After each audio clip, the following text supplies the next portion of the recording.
I slept most of the day. Same on Sunday. I watched TV. There were things that occurred to me to write about, but I can't remember any of them now. There was something about the difference of writing fiction and writing nonfiction. I knew that I didn't know how to articulate it, and I had the sense it didn't matter very much. It's good to feel okay again, to sit and try to write again. Even writing a single paragraph, after a few days of not writing anything, feels satisfying. And now to write another one, to stack on top of the last one, as it goes. 2 paragraphs, there they are. They're held up by some kind of gravity generated in this word processor. They're floating there, perhaps with some kind of meaning, perhaps without much at all. We can wave to them from down here. We can light a fire to them and send some smoke signals to let them know we're here, to see if they will send some kind of message back. I'll have to decide when it's time to edit the last section that I wrote. Maybe I'll get to it at some point today. Maybe I will wait and get a fresh start on it tomorrow. To write about the inclination or the desire to write fiction, I wonder, in a way, what is behind that craving, to write in the realm of the imagination rather than to focus on what is here in front of me. The basketball on the roof of the neighbor's garage. Is it necessary to invent a whole scenario around it? I'm confused by the value of a story and the context of my writing. One of the problems that I'm facing is that I'm so addicted to writing new words that I don't have the patience to edit the old ones. I suppose one of the issues would be where a book like this ends. When to start the edit process? Do I divert into writing some fiction? I would then imagine that it's 10 years from now. I'm sitting at my desk writing a book. I'm able to work on it with patience, and I'm not panicking that nothing will come of it. I'm happy with where it's going, but still it is as difficult as it ever has been. I wonder what that is, this idea of giving myself some kind of breathing room to imagine a different life, how that somehow seems more dignified than going so far into the details of my own experience. I'll go downstairs now. I'll take an apple from the fridge and cut it into slices. I'll sit and eat them and try to calm my thoughts. Afterward, I will see if Miriam's done her work for the night. As things generally go, she will do her skincare routine, and then we will call my parents to check in.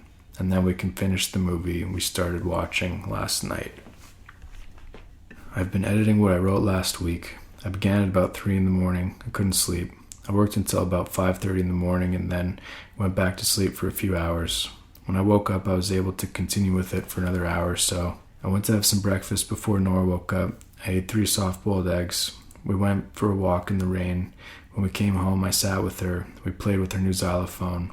She gnawed on the mallet and laughed. She was being very sweet today, leaning her head against her stuffed animals, playing quietly with her blocks. I think she is feeling better than yesterday. Her hair suddenly looks longer to me. It's beginning to cover her ears. Her top teeth are growing downward. They're easy to see now. She pulls herself up on every ledge she can reach to practice standing. She's figuring it out quickly. Last Saturday night, after we went shopping at Value Village, we went through the Wendy's drive-thru and I ordered a small chocolate frosty. I ate it on the drive home and remembered how my dad used to get me them at the hockey games growing up in Calgary. It's a simple enough gesture to eat a snack that reminds you of home. In a way, there are few things as meaningful, the ability to call up a memory like that. It's difficult to tell how my dad is doing. When I spoke to him last night, he said that the treatment is going well. He said that things are good. I texted my uncle to tell him which day I would be flying to town, and then, for some reason, I began to cry. I took my headphones out and heard that Nora was also crying from her crib. Miriam came out of the office. She came over and sat beside me. I don't think I said anything, but she understood. She's with Nora now, playing peekaboo. When she pops her head out, Nora laughs hysterically. No one can make her laugh like her mother can. I'm daydreaming about contextualizing my projects again, thinking of how to package them in a way that makes sense. Perhaps the longer I let it sit, the more clear it will become. But it seems that the point doesn't exist. It's perpetual. To accept that it will always be something to work towards. We ended up going to Costco today instead of Friday to wait out the rain. I enjoyed driving through the storm. Miriam gave Nora her bottle in the back seat. I dropped them off at the front so they could get in without getting wet. Miriam went to return some skincare thing that she got while I parked. I got a cart and met her by the vending machine. We got a pink Gatorade and went in. We bought a lot of things we ordinarily do. Frozen haddock was on sale. It was quieter than usual. We sat afterward and shared chicken fingers and fries. I don't remember what we talked about, if anything, but I felt good being there. I felt like I was beginning to feel like myself again. On the drive home, there was a song on the radio that I recognized from being a kid. We parked and I carried Nora back home. I brought the groceries inside while Miriam organized them into the fridge. I put Nora down to bed. I sat down to write. If I really see it through, if I really write it thoroughly, I should be able to eclipse all the old work, to write through all those old ideas. I don't know what it is exactly that makes me want to outdo everything that I've done before. I wonder if there's a way to let go of all those old projects, whatever that baggage is. Maybe it's because I feel like I've wasted all those years, that I'm embarrassed of it all. I don't really have much of a record of my work from those old times. I deleted all of it. And so I look out the window. The basketball is still there on the neighbor's roof. There's a garage across the way. It has a teal awning. It is next to a satellite that I think I wrote about a while ago. The top of another roof cuts into the awning, shaping the teal into two triangles. There's a small chimney above it.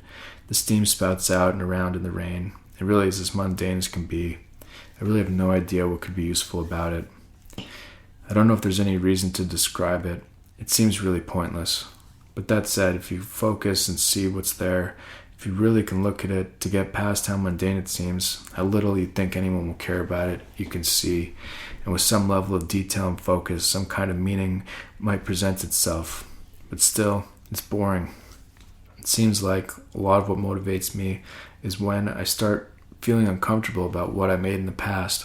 Right now, I'm happy with what I put out there, but after a day or two, as it ferments, I'll start to think about what was wrong with it. That regret, that kind of discomfort, I've begun to see how motivating that can be. I suppose as I consider my ambition, the desire to outdo what I've done before, if what I'm saying is true, then I should be grateful for all the shitty projects that I've left behind. The years of work I've deleted off of hard drives to see what it would feel like to do so. Over 10 years of journals and manuscripts that I one day sent down the garbage chute of my old apartment to see what it would feel like to let it all go. I don't regret doing that. I know that the truth was I hadn't figured things out. I didn't fully believe in what I was doing. Not from lack of trying, I just didn't. I knew that what I was making was bullshit. No matter how much effort I put into what I was doing or how genuine my intentions were, I had this overarching sense that it was all bullshit. But now, I think I've reconciled that. And now that I'm sitting with that thought up on my high horse, thinking I've got it all together, I have to wonder, what is the argument against what I'm saying? From the outside, when I'm in some state of panic or self-loathing, total dread, I feel in that moment that I have no security in the world, in my place in the world, but the feeling is genuine. That is the difference. It seems like I have finally found a way to speak from my own point of view, and it seems that the path there was through perpetual humiliation. I don't know if there's a way around those feelings. It's humiliating to share your true self. It seems like that the value of sharing has everything to do with what is true, of trying to identify what is authentic about who you are and to imprint that into whatever you're doing. I'm thinking of that awning that I was writing about before, the teal one, looking at it, how mundane it is, but to focus on it, to somehow find a way to give it life. I want to be pragmatic and say that it has no value and that it must say something, that it must be entertaining, that it owes something to its audience, but I don't believe that to be true. I have tried adopting that point of view, but in the end it never rings true to me. I suppose there's still time to go back into that piece of fiction that I was writing, to really exhaust the details from it, to make sure that I didn't leave anything behind. Maybe there's a way to write about all the lost and abandoned ideas that are still gnawing at me. If there's a way to integrate them into this, then I can let them go completely. And maybe if I write about that feeling, that regret of what's left behind, I can trust it will find a way to leak through, as it is right now. And whatever needed to be said can still be said here. I'm obsessive about it somehow. I can't isolate what that side of me is that just won't let some of these ideas go. I think I was planning on going over what I'd written earlier, maybe after breakfast, when Nora goes back down for her nap. I made a version of the story that transferred from where that left off, away from the fiction of it and into the reality of my life. I thought there might be some way to build some story around the fictional character I was writing about and myself. I couldn't find a way to put my heart into it. I suppose I found my way back to it, but coming to it from this angle, where I'm writing from a very direct place.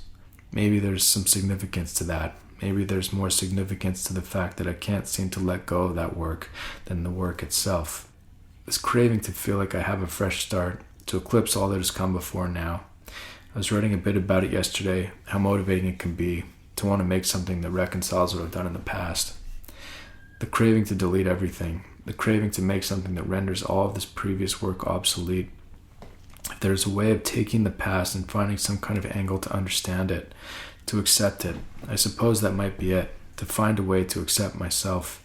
This constant urge to reinvent, to start from the beginning. Maybe it shows the denial of self, an inability to accept the self.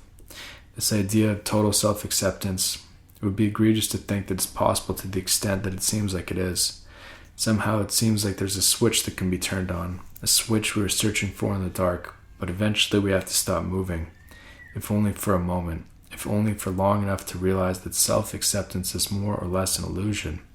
We can turn the crank on it, but the drawbridge inevitably will always weigh back upward. I suppose what I'm getting at is that inevitably it's difficult not to look back in vain. After we came back from our walk, I came back upstairs to write again. I looked back at what I'd written on Monday in an attempt to focus on the words carefully, to try to rewrite what I'd written. I wrote about how I'd been sick over the weekend, how I'd woken up with a sore throat and slept most of the day. Already I'm bored of reading this back. There's something about this process that I seem so defiant to, but to give up on editing, it seems so unusual.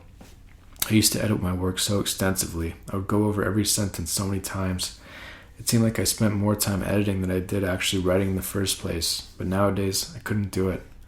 That entire side of myself that aspired to write a book, to have a manuscript to publish, I wondered if I could let go of it.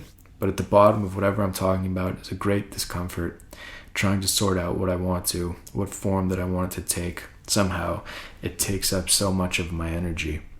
Maybe I should give up on the idea of writing a book in a traditional form, focus all of the energy on making these videos, of writing as well as I can in the moment. But this idea of needing to print something in book form, maybe it doesn't matter. I have to accept what I'm doing, to write as I do, and to take what I need and discard the rest. All the raw material, yes, I have the desire to do something with it, to scavenge through it and to see if there is more there, but that is the process of editing on the computer already. I suppose I'm thinking about this book as a whole, how far down the rabbit hole I've gone with the idea of the form and the structure of it. In a lot of ways it's about that more than anything. Most of the time that's what I'm writing about, trying to sort out how to write a book, trying to understand what the form of a book even is. I suppose what I'm doing in this way of overwriting as much as I am, deleting so much of what I'm writing, am I losing some of the essence of what I'm really doing? Or is it the opposite, where I'm actually gaining what I need from all that typing? I don't know what it means to be good at this point. It seems like the ability to write at length is a big part of it, and the ability to be as honest as possible. But for me, the value has to be that. To be coherent or intelligent isn't really what I feel like I'm built for. Even now, as I really am digging at the bottom of the barrel, picking away whatever this is. There's something about being in this place of discomfort and getting through it. I feel like I want to see where it goes. Anyone in the right mind would probably just let it go, but I want to see what I can wring out of this thing. Maybe it's enough. Maybe there doesn't need to be a manuscript at this point. Perhaps for now, it isn't necessary. But as soon as I say that, I immediately feel some kind of regret deep in the pit of my stomach. It seems that there's no getting around putting this book together. For whatever reason, it's something I have to do. Find a way to focus, break it up into smaller chunks, rewrite it, stare at the words, whatever it is. Just read what you have so far. Sit and read it. Don't rewrite it. Just read it and take it in for what it is. My thoughts just seem to race so much from reading what I've written. I've developed some kind of mental block towards it. It's like I've actually convinced myself that I'm illiterate, that it's impossible for me to read and to edit the words that I spend so much time putting together. For all the writing that I've edited over the years, what I'm saying makes no sense, but it's true that I'm in this spiral with it. If I can get past that obstacle, I can see how I'll be able to really take control of what I'm doing here. If I don't, I'll keep spiraling, knowing I could have done better, that I wasn't taking responsibility for what I was saying. I suppose there's always something about that. To write with such abandon, well, there's a matter of letting go and having faith in what I write, and then there's taking real responsibility for it. It'd be nice to go sit somewhere outside of the house to read it. I'd spent a few hours at the coffee shop across from the library. I printed off some things that I'd written. I sat by the window reading over everything that I thought I could use. I was starting to see the shape of it, but it still needed a lot of work. I tried to avoid the impulse to scrap what little was there. There's something about the difficulty of editing that has my attention. To sit with the writing I've done, to try to own up to it. I thought of a toothbrush I saw on the street on the way back from the coffee shop. It looked like the bottom part of it was cemented into the ground, but it was just broken in half.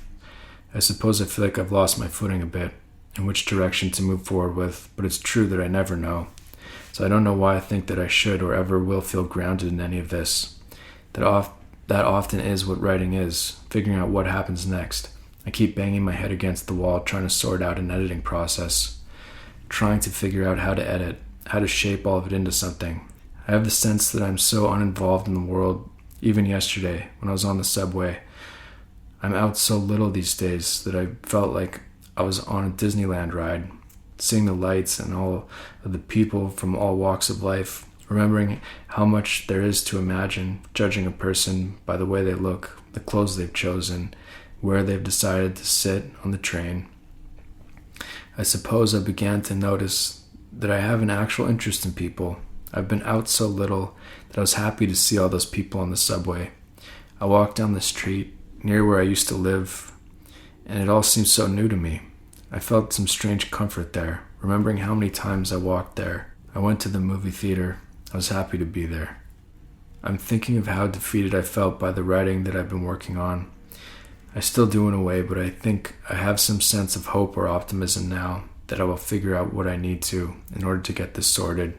To get over the idea that there is an end to the possibility of what can be written each day, to take the time that is needed in order to inch along, because that is the only way that this can work.